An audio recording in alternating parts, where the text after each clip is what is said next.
नमस्कार, मैं doctor Soumita Ghosh, associate professor, चर्म रोग विशेषज्ञ, बालाजी हॉस्पिटल, मोवा, रायपुर से। मेरी सुबह की शुरुआत मेरे मरीजों से मिलकर होती है, जहां मैं उनकी स्किन से जुड़ी समस्याओं को समझने और उसका सही इलाज करने का प्रयास करती हूं। हमारे ओपीडी में जो मरीज आते हैं, उनके कुछ आम समस्याएं हैं, जैसे कि मुहासे, झाइयाँ, बालों का झड़ना, फंगल इन्फेक्शन आदि।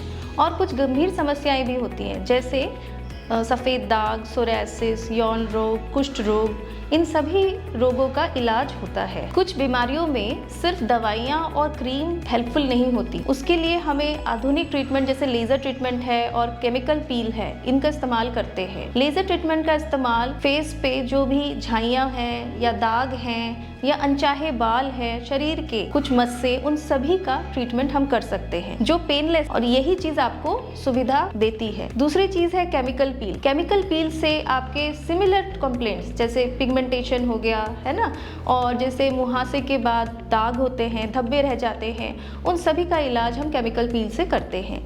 और सबसे ज़रूरी बात यह है कि ये सारी प्रक्रियाएं सुरक्षित हैं। आप जो बाहर सुनते हैं, देखते हैं, डरने की आवश्यकता नहीं है। हमारे यहाँ बालाजी हॉस्पिटल में ओपीडी परामर्श सिर्फ 100 रुपए में उपलब्ध है, ताकि हर कोई अच्छे स्किन ट्रीटमेंट का लाभ उठा सके। और चमकदार त्वचा के लिए कुछ जरूरी टिप्स। सबसे पहला, दिन भर सनस्क्रीन का इस्तेमाल करना है, दिन में 2 बार 3-4 घंटे के अंतराल में, चाहे आप घर पे रहे या बाहर रहे, या फिर आपको धूप हो या ना हो। दूसरा, भरपूर मात्रा में पानी पिए। तीसरा, बाल झड़ने के लिए आप नॉर्मल शैम्पू ना यूज करके मेडिकेटेड शैम्पू यूज करिए। हेल्दी डाइट लेना है, जंक फूड और ऑयली फूड को अवॉइड करें। सबसे महत्वपूर्ण बात है कि अगर आपको कोई त्वचा संबंधी समस्या होती है, तो आप नॉर्मल फार्मेसी स्टोर या ड्रग स्टोर में जाकर के परामर्श ना लें और उनकी दी हुई दवाइयों का इस्तेमाल ना करें, इससे त्वचा पे हानि होती है। श्री बालाजी हॉस्पिटल में आपको मिलेगा अनुभवी डॉक्टर्स का मार्गदर्शन, आधुनिक ट्रीटमेंट जैसे लेजर ट्रीटमेंट और केमिकल पील, सुलभ, किफायती और भरोसेमंद इलाज। अगर आपके त्वचा से जुड़ी कोई समस्या है तो देरी ना करें, बिना देरी किए श्री बालाजी अस्पताल में आइए और अपने स्किन को बेहतरीन देखभाल दीजिए।